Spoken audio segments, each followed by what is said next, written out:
नाज़रीन अस्सलाम वालेकुम। सियासत टीवी के खुसूसी प्रोग्राम कानून की आवाज़ में आपका खैर मकदम है। मैं मोहम्मद रियाज अहमद। और नाज़रीन, आप अच्छी तरह जानते हैं कि हम इस प्रोग्राम के ज़रिए आवाम में कानूनी शऊर बेदार करने की कोशिश करते हैं और हमारी यही कोशिश होती है कि आवाम को कानूनी नुकात से वाकिफ़ करवाएं और ये बताएं कि कानून उन्हें क्या हक़ फराहम करता है, उनके बुनियादी हुकूक़ क्या है, और अगर वो किसी कानूनी पेचीदगी में फंस जाएँ तो उस पेचीदगी से किस तरह निकला जाए। तो बहरहाल नाज़रीन, जहाँ तक इस प्रोग्राम का सवाल है तो आपको बता दूँ कि हमारे मुल्क की मुमताज़ वकील हैं मोहतरमा फैज़ानी हुसैन, और आपको बता दूं कि उनसे हमने अब तक तो आपको बता दें कि 5 एपिसोड मुकम्मिल कर लिए हैं, जबकि 6वां ये हमारा एपिसोड है। और 5 जो एपिसोड्स आपने देखे हैं तो उसमें आप अंदाज़ा कर सकते हैं कि हमने कई एक उमूर का, कई एक मामलात का अहाता किया है। ख़ासतौर पर आप देखें ख़वातीन पर जो मज़ालिम हो रहे हैं या फिर मर्दों से जो नाइंसाफ़ी हो रही है उस पर भी हमने बात की है। यहाँ तक कि घरेलू तशद्दुद का शिकार बनने वाली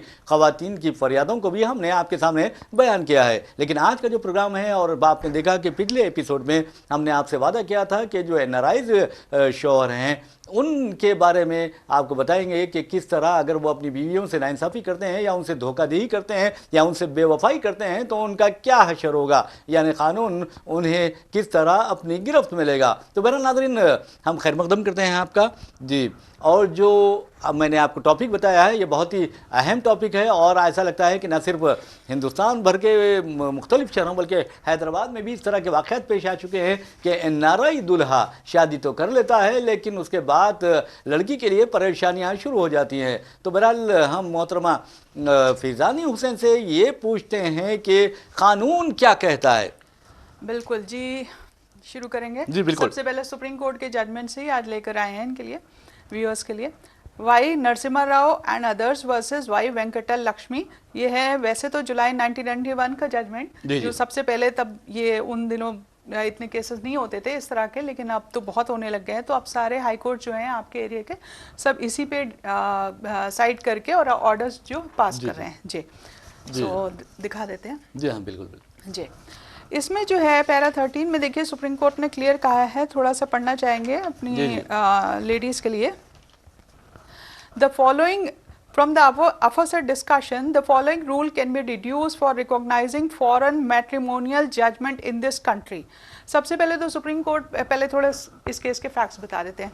इसमें क्या होता है कि एक लड़का एक लड़की यहाँ पे हिंदू मैरिज एक्ट के अंतर्गत है, लेकिन केस ऑलमोस्ट सिमिलर है, फैक्ट्स सिमिलर होते हैं। सो यहाँ तिरुपति में उनकी शादी होती है, शादी करते हैं, उसके बाद जो है लड़की यहीं पर रह जाती है, लड़का चला जाता है अमेरिका, ठीक है। वहाँ पे मिसौरी एक स्टेट है, वहाँ पे उनकी जॉब लगती है, वो रह रहे होते हैं।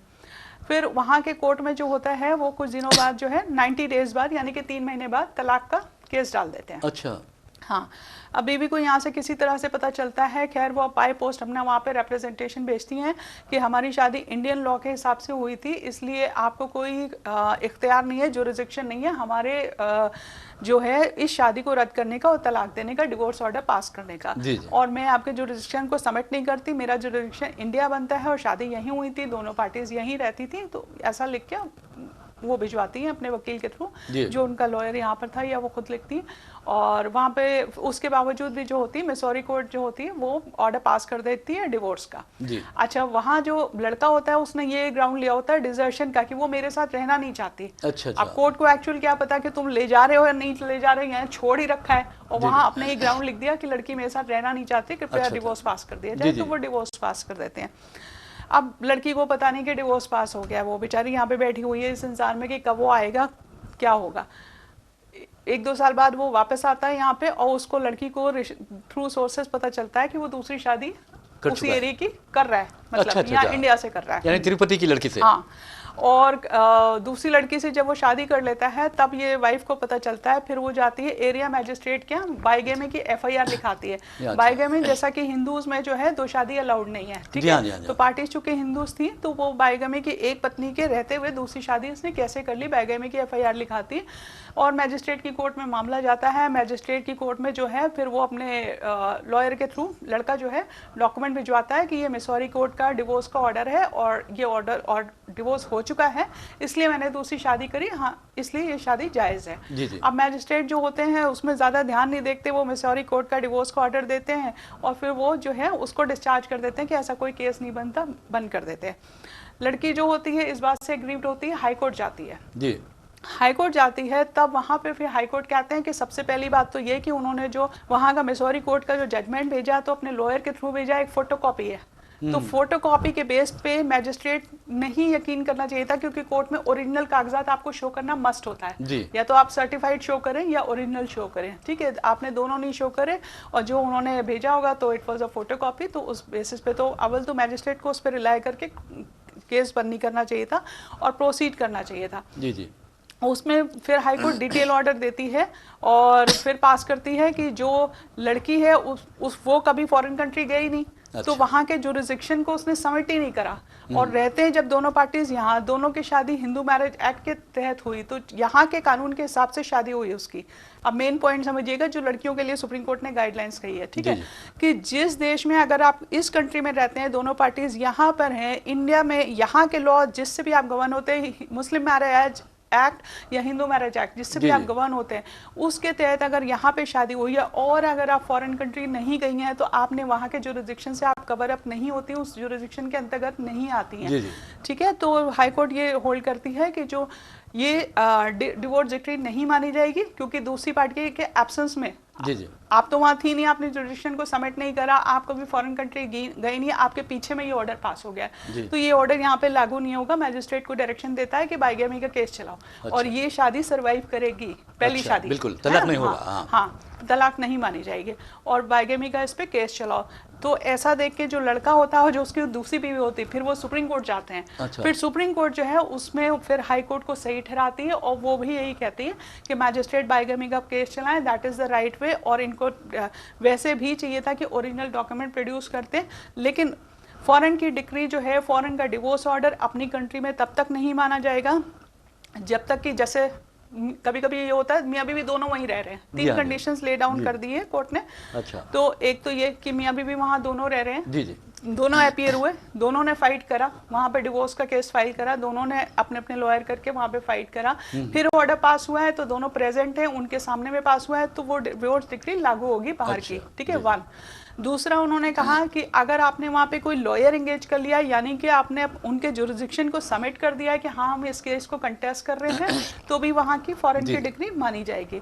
और अगर जो है तीसरा उन्होंने इसमें दिया है रूल जी, या फिर वहाँ की जो डिवोर्स डिक्री पास करी गई है, यदि आप यहाँ पर भी हैं, ठीक है, और लड़का वहाँ पर है, उसने चुपचाप से डिवोर्स का केस फाइल भी कर दिया है, तो डिवोर्स की डिक्री अगर पास करी गई है तो आपको चाहे ऑनलाइन सुनवाई करी हो गई हो या किस तरह से भी, लेकिन उसके ग्राउंड्स डिवोर्स के वो होने चाहिए जो हमारे डिवोर्स एक्ट में कहे गए हैं। जैसे कि अभी पिछले एपिसोड में हमने पढ़ा था 9 ग्राउंड्स हम लोग को दिए गए हैं कि किस ग्राउंड्स पे पार्टीज डिवोर्स ले सकती हैं, ठीक है, तफसील से समझाया था, है ना। और तो अगर इनमें से किसी ग्राउंड पे डिवोर्स डिक्री पास करी गई है और लड़की की को भी सुनवाई करी गई है तब तो माना जाएगा, नहीं तो नहीं, है ना।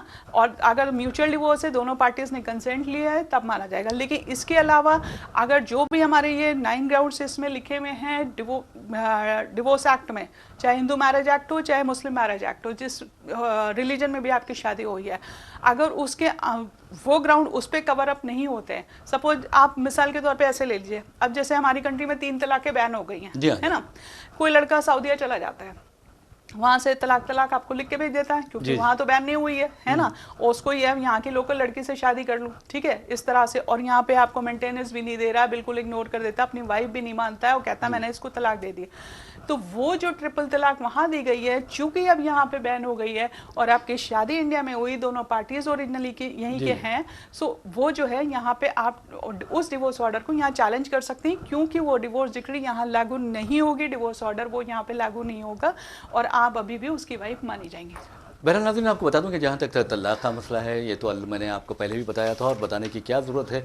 वैसे भी आपने देखा कि दीन इस्लाम में तो वाज़ेह तौर पर कहा गया है कि इंतहाई नापसंदीदा अमल है, बहुत ही मजबूरी में ये तलाक़ की इजाज़त दी गई है। वैसे भी आप देखिए कि किस तरह नाराइज़ दुल्हों के बारे में जो शिकायत मौसूल होती हैं और बाज़ बच्चे भी मुतासिर होते हैं। लेकिन एक बात अहम ये बतानी है कि आप यूरोपियन कंट्रीज़ में देखेंगे या मगरबी ममालिक में अगर आप देखेंगे तो अक्सर लोग यही चाहते हैं कि हमारी बेटी की शादी अमेरिका में मुकीम किसी लड़के से हो, या फिर आप देखेंगे कि इसका ख़ानदान कनाडा में मुकीम हो या ऑस्ट्रेलिया में मुकीम हो। लेकिन अक्सर ऐसे वाक़यात देखने में आ रहे हैं कि शादी सरज़मीन हिंद में की जाती है, यानी हैदराबाद में हो या फिर किसी हिंदुस्तान के शहरों में हो, वहाँ पर शादी की जाती है। उसके बाद आप देखें बच्ची को जब बुलाया जाता है तो एक मुलाजिमा की हैसियत उसकी यानी वो इख्तियार कर जाती है, उसके साथ जुल्म किया जाता है, उसे एक मुलाजिमा की तरह उसके साथ रवैया इख्तियार किया जाता है। हद तो ये है कि जो लड़के होते हैं उनके बारे में ये मालूम हो जाता है कि उन्होंने पहले से ही वहाँ पर शादी कर रखी है और उनके कई औरतों से ताल्लुकात हैं, शराब पीते हैं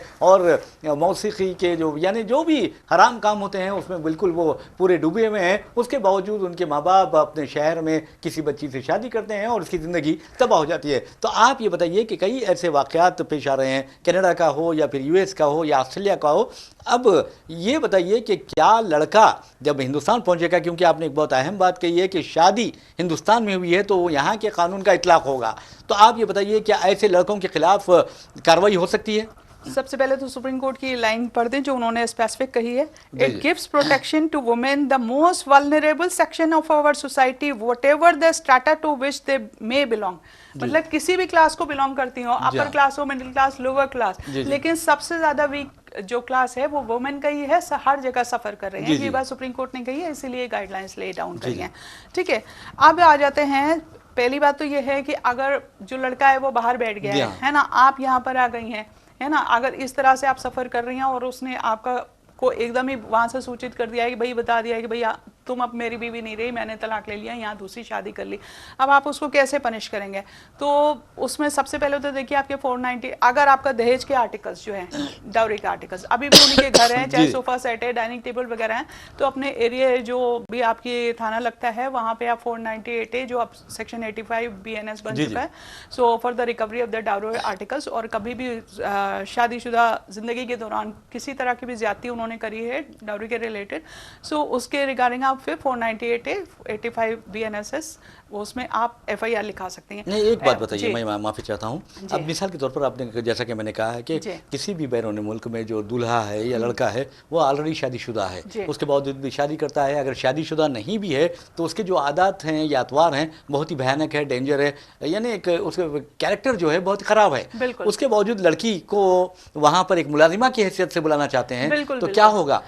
देखिए, अगर जैसे लड़की को वहां पे बुला लिया है ना और मुलाजमा का काम ले रहे हैं, ठीक है, और वहां पे वो राज कर रहा है अपनी उस बीवी के साथ में, यानी अपने माँ बाप के पास लगा दिया हो कि उनकी खिदमत करो, तुम तो खिदमत करो, मैंने यहाँ पे की फॉरेन लड़की से शादी कर रखी है, लाइफ में उसके साथ एंजॉय करूंगा। ठीक है, इस पे आती हैं कुछ एक गाइडलाइंस आती है मिनिस्ट्री ऑफ एक्सटर्नल अफेयर्स की, ठीक है, क्योंकि फॉरेन का मामला है तो मिनिस्ट्री ऑफ एक्सटर्नल अफेयर्स की गाइडलाइंस तो आनी होंगी, ये तो पिक्चर में आएंगी। इनकी गाइडलाइंस है नवंबर 2011 की और अभी टाइम टू टाइम रिवाइज होती रही है। इस पे कुछ एक इन्होंने जो है सहायता के तौर पे, ज्यादा कुछ तो कंडीशन नहीं कर सकते, लेकिन सहायता के तौर पे कुछ एक इन्होंने गाइडलाइंस ले डाउन करी, वो पढ़ना चाहेंगे। बिल्कुल। The scheme would be available to Indian women who have been deserted by their overseas Indian foreigner husbands और are facing divorce proceedings in a foreign country subject to the following conditions. पहला तो ये है the women is an Indian passport holder, कि आप पहली शर्त, हाँ, कि इंडियन पासपोर्ट होल्डर होना चाहिए। ठीक है, marriage of the women has been solemnised in India और ओवरसीज, चाहे आपकी इंडियन पार्टनर से यहाँ शादी हुई हो या वहाँ शादी हुई हो। ठीक है, दूसरी बात ये, क्योंकि हैं तो आप इंडियन सिटीजन है, कंडीशन से ये पूरे जी, ये कंडीशंस ले डाउन करी हैं। अभी स्कीम पे आएंगे। The woman is deserted in India or overseas within 15 years of the marriage। अगर शादी के 15 साल के टाइम में कभी भी आपको आपके शोहर ने वहाँ पे ट्रीट करा या आपको छोड़ दिया गया है फॉरेन कंट्री में या इंडिया में, तो आप इसमें कवर अप होती है। Divorce proceedings are initiated within 15 years of the marriage by her overseas और फॉरेनर हस्बैंड। ठीक है, और अगर उसको तलाक दे दी है या प्रोसीडिंग्स चल रही हैं, उसके फॉरेनर हस्बैंड जो इंडियन हस्बैंड जो NRI हस्बैंड वहां रह रहा है 15 साल की शादी के भीतर में कभी भी, मतलब any time. An ex parte divorce has been obtained by the overseas Indian or foreigner husband within 20 years of marriage। 20 साल के पीरियड के दौरान कभी भी, है ना, उसने कहीं से भी जो है एक्स पार्टी यानी कि बिना आपको बताए चुपचाप से कहीं से डिवोर्स ऑर्डर ले लिया है और आप पे एक बॉम्ब फूटता है कि हाँ मुझे तलाक मिल गई है, अचानक से, आपको पता भी नहीं। जी जी। The scheme would not be available to a woman having a criminal case decided against her. अच्छा। अगर किसी भी औरत के अगेंस्ट में कहीं पर भी जो है कोई क्रिमिनल केस अगर डिसाइड हो गया है, किसी कोर्ट का ऑर्डर आ गया है, तो उस पर ये स्कीम लागू नहीं होगी। जी जी। अब इसके बाद कहते हैं the women may be domiciled in the country of her overseas Indian foreigner husband और in India at the time of making the application.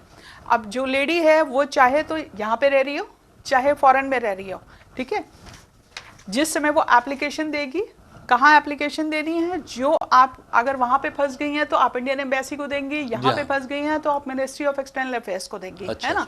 सो जिस भी कंट्री में आप रह रही हैं तो हर जगह हमारी इंडियन एम्बेसी है, तो वहां पे आप काउंसलेट को एप्लीकेशन दे सकती हैं। एप्लीकेशन में आपकी जो भी सिचुएशन है आप पूरी उसमें लिखेंगे, उसके बाद में फाइनेंशियल नीड जो है उसके लिए लास्ट में प्रे करेंगी। चलिए, आपने बहुत ही अच्छे अंदाज में बताया है, तो कंडीशन भी बताई इसमें है। हाँ, उसमें मिनिस्ट्री ऑफ एक्सटर्नल अफेयर्स ने कहा है कि $3000 अगर आप डेवलप कंट्री में हैं तो वहां पे आपको हेल्प की जाएगी। और अगर आप डेवलपिंग कंट्री हैं, डेवलप कंट्री हो गए, हाँ डेवलप कंट्री वो हो गई जैसे अमेरिका, यूके, लंदन, ये डेवलप कंट्रीज, ऑस्ट्रेलिया जिसे कहा जाता है, हाँ, वो कंट्रीज, तो वहां पर हैं तो $3000 से हेल्प करेंगे। और अगर आप डेवलपिंग कंट्रीज में हैं, जैसे छोटी कंट्रीज में हैं, तो $2000 में आपकी हेल्प करेंगी। तो उससे जो है जिस भी सिचुएशन में आप फंस गई हैं तो आपकी इंडियन एम्बेसी या ministry of External affairs financially मदद करेंगे आपको उस सिचुएशन से निकालने के लिए। बहरहाल नाज़रीन, जैसा कि मोहतरमा ने बताया कि किस तरह डेवलप्ड जो कंट्रीज़ होते हैं, यानी तरक्की याफ्ता ममालिक होते हैं, या फिर डेवलपिंग कंट्रीज़ जो हैं, थर्ड वर्ल्ड के जो कंट्रीज़ हैं या तरक्की पजीर ममालिक है, उसमें फ़ीस भी अलहदा रखी गई है। लेकिन एक बात है और सबसे अहम सवाल है और सुलगता हुआ सवाल है कि जिस अंदाज में बच्चों को सताया जाता है, यहाँ से शादी कर ली जाती है, लेकिन उन्हें अपने साथ भी नहीं ले जाया जाता और उनकी ज़िंदगी ऐसा लगता है कि एक बेवा की तरह कर दी गई है, उनकी ज़िंदगी परेशान के कुन हालात में ऐसा ढकेल दी गई है। तो क्या ऐसी लड़कियाँ मुतालिका जो पुलिस स्टेशन होता है उसमें दरख्वास्त देकर जब वो बाहर से आते हैं लड़के, उनको गिरफ्तार नहीं करवा सकती? देखिए, जो यहाँ पर हैं तो हैट्स ऑफ सैल्यूट करेंगे अपनी तेलंगाना सरकार को, तेलंगाना पुलिस को, ठीक है। इन्होंने स्पेशली जो है ये आपको दिखाना चाहेंगे, NRI सेल खोल दिया है जी, ठीक है। ये सर्कुलर आ गया है, सब लेडीज को पता होना चाहिए, लड़कियों बहुत खास तौर से बताना है हमें। तेलंगाना पुलिस ने NRI सेल स्पेशल अलग खोल दिया है, तो आपको रेगुलर थानों में जाके धक्के नहीं खाने पड़ेंगे, ठीक है। अगर आपके पास में ऐसा कोई केस होता है, कोई प्रॉब्लम इस तरह की है, तो आप अपने एरिया ACP एरिया DCP के पास जाएं, उनसे पूछें हमारा NRI सेल कहाँ है, और वहाँ पे जाके आप बता सकते हैं। अब NRI सेल के लिए इन्होंने, अगर आप नहीं भी जा सकती हैं तो ईमेल एड्रेस भी दे रखा है, जिसको कि पढ़ना चाहेंगे, TS यानी कि Telangana state NRI cell .wsw@gmail.com। इसके नीचे फ़ोन नंबर भी दे रखा है इन्होंने संपर्क करने के लिए, 7901110709, ठीक है। अगर आप चाहें तो फ़ोन से भी संपर्क कर सकती हैं, ईमेल भी लिख सकती हैं, आपकी जो हालात है। और यदि आप NRI सेल जा सकें तो बहुत अच्छी बात है। अब NRI सेल आपको सेफ्टी किस तरह से देगा, ये इसका इन्होंने 3 सिचुएशन लिखी हैं, हाँ, बताइए, ठीक है। डिजर्टेड बाय NRI स्पाउस और रिलेटिव, अगर आपके जो NRI हस्बैंड हैं या वाइफ है, अगर उन्होंने आपको छोड़ दिया है, जिस तरह से हम लोग इतनी देर से डिस्कस कर रहे हैं, पिछले एपिसोड में डिस्कस करा था कि बहुत सी लड़कियों से शादी तो करते हैं लेकिन अचानक से या तो साथ में नहीं ले जाते या फिर बोलते हैं अब मैंने तुमको तलाक दी, मैंने यहाँ शादी कर ली है, ठीक है। उस सिचुएशन में NRI सेल जो है अपना तेलंगाना पुलिस का हेल्प करेगा।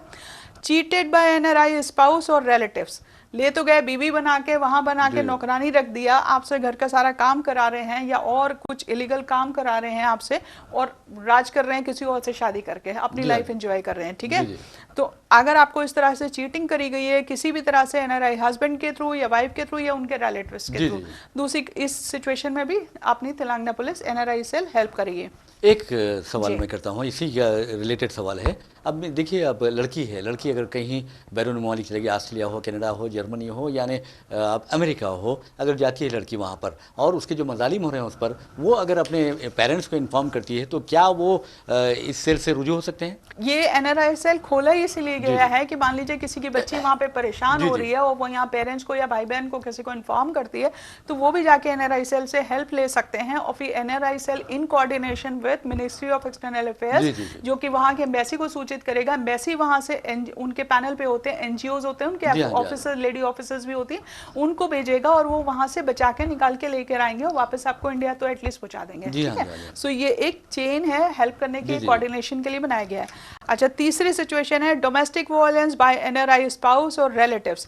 अगर उन आपके हस्बैंड ने यहाँ से ले जाके वहाँ पे शराब पीता है, मारा पीटी करता है, आपके साथ में किसी और तरह के इलीगल काम करता है ये या उनके घर वाले, तो भी आप जो है यहाँ पे एनआरआई सेल में आप अपनी सिचुएशन बयान करके या तो ईमेल से बयान कर दें, रूबरू जाके भी एप्लीकेशन कंप्लेंट आप दे सकती हैं। तो इन तीन सिचुएशन में जो है उसके बाद में ये एनआरआई सेल आपकी एप्लीकेशन लेगा। अब एनआरआई सेल करता क्या है, किस तरह से, क्योंकि लड़का तो वहां बैठा है, उसके घर वाले भी पूरी फैमिली वहां पे बैठे हैं, ठीक है। So how NRI cell monitors, जी जी, किस तरह निगरानी करेगा जी, किस तरह से उनको पकड़ के लेगा क्या, किस तरह से। तो उसमें क्या होता है, सबसे पहले इन्होंने लिखा है इशूइंग लुकआउट सर्कुलर्स। इसको लुकआउट सर्कुलर जो होता है एक तरह से वारंट की तरह होता है, ठीक है, कि लुकआउट सर्कुलर इशू हो जाता है, उसकी कॉपी जो होती है एयरपोर्ट पे भी, कंसर्न एयरपोर्ट पे भी भेज दी जाती है, और एम्बेसी को भी भेज दी जाती है, मिनिस्ट्री ऑफ एक्सटर्नल अफेयर्स को भी भेज दी जाती है, और जिस भी कंट्री का मामला है उस कंट्री के एम्बेसी को भी भेज दी जाएगी, ठीक है। लुकआउट सर्कुलर जब भेज दिया जाता है तो जब कभी भी वो अपने किसी भी काम से या कैसे भी यहाँ पर आता है मिलने, तो एयरपोर्ट पे ही उसको गिरफ्तार कर सकते हैं, ये इस बात का होता है। अगर उसके अगेंस्ट में जो है मतलब इस तरह की कोई कंप्लेंट पेंडिंग है और उसमें इन्वेस्टिगेशन चल रही है, और अगर 498 85 BNS की FIR है तो उनको अरेस्ट की भी पावर आ जाती है, ठीक है। दूसरा उन्होंने लिखा है filing chargesheet, obtaining CC number and non bailable warrants immediately. Non bailable warrants भी वो कोर्ट से इशू करा सकती है अगर मामला बहुत ज्यादा संगीन है। हाँ, क्लियर कट लिखा है। लेटेस्ट टू द ऑनरेबल, अब ये और भी इंपॉर्टेंट है, latest to the honourable court reasonable passport officer for impounding of passport. यदि उस लड़के के पास में, आपके एनआरआई हस्बैंड के पास, सपोज वो ग्रीन कार्ड होल्डर है लेकिन पासपोर्ट तो अभी भी इंडियन होल्ड कर रहे हैं ना, तो ये तुरंत ही जो है कोर्ट को लेटर लिखेंगे और कोर्ट से परमिशन लेके जो रीजनल पासपोर्ट ऑफिसर है उसको देंगे कि उसका जो पासपोर्ट है वो तुरंत इंपाउंड कर दिया जाए। इंपाउंड करते ही पासपोर्ट वहां पे इनवैलिड हो जाएगा, ठीक है, तो उसको तुरंत ही आना पड़ेगा। उसके पास कोई चारा नहीं, क्योंकि एक इनवैलिड पासपोर्ट पे वो वहां पे रह नहीं सकता है ना। जब तक सिटीजनशिप उस कंट्री की नहीं मिल जाती है तब तक तो वो अपनी पेरेंट कंट्री का ही पासपोर्ट होल्ड करेगा ना। बिल्कुल।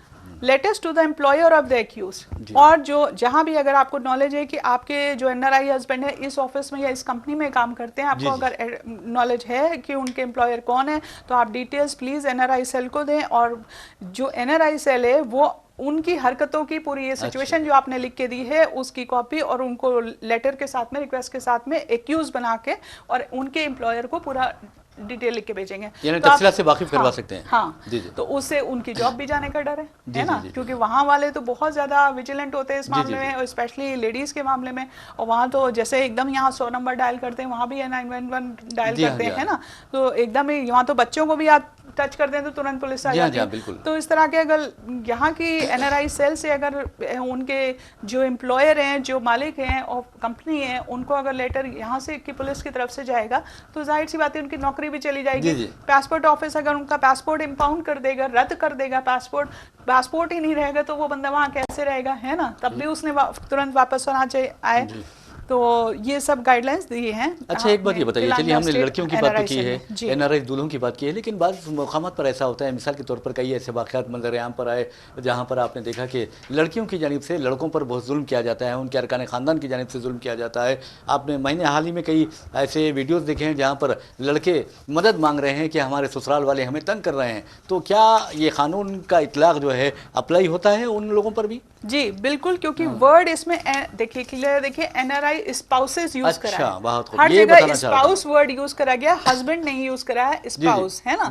वो तो हम इनकी आसानी के लिए इनको कह लेते हैं हस्बैंड, क्योंकि मोस्टली एनआरआई हस्बैंड्स के ज्यादा केस होते हैं, लेडीज के कम होते हैं, वाइफ के एनआरआई वाइफ की तरफ से कम होते हैं, लेकिन एनआरआई स्पाउस यू वर्ड इसीलिए यूज करा है कि सेम वे में अगर कोई लड़का भी उसकी बीवी ने वहां जाकर या वहां बुलाने का वादा करके या किसी और तरह से उसको टॉर्चर करा या उसके घर वालों ने टॉर्चर करा, तो लड़का भी एनआरआई सेल को कांटेक्ट कर सकता है, एंड सेम गाइडलाइंस उनके लिए भी लागू होंगे। इसी गाइडलाइंस के साथ हम अपना प्रोग्राम कानून की आवाज़ इख्तिताम को पहुंचाते हैं, और नाज़रीन आपको बताएंगे कि किस तरह उन्होंने बहुत ही प्यारे अंदाज में आपको बताया कि एनआरआई दूल्हे हैं हों या फिर लड़के वालों को जो तंग किया जाता है वो हों, तो उनके खिलाफ कार्रवाई हो सकती है, और कैसे कार्रवाई हो सकती है आपको पूरी मिसालों के साथ उन्होंने समझा भी दिया है। और एक अहम बात यह है कि एनआरआई सेल तेलंगाना के बारे में जिस अंदाज में उन्होंने मोहतरमा ने, हमारे वकील साहबा ने समझाया है, हो सकता है कि कई लोग उससे मदद हासिल करेंगे और उनकी जो शिकायत है, उनकी जो परेशानियां हैं वो दूर भी हो सकती हैं। तो बहरहाल इसी के साथ हम अपना प्रोग्राम कानून की आवाज़ अख्ताम को पहुंचाते हैं। अपने मेज़बान मोहम्मद रियाज अहमद और को इजाज़त दीजिए। इंशाल्लाह फिर मुलाकात होगी, फिर बात होगी। तब तक के लिए अल्लाह हाफ़िज़। अल्लाह हाफ़िज़। आपका भी बहुत बहुत शुक्रिया।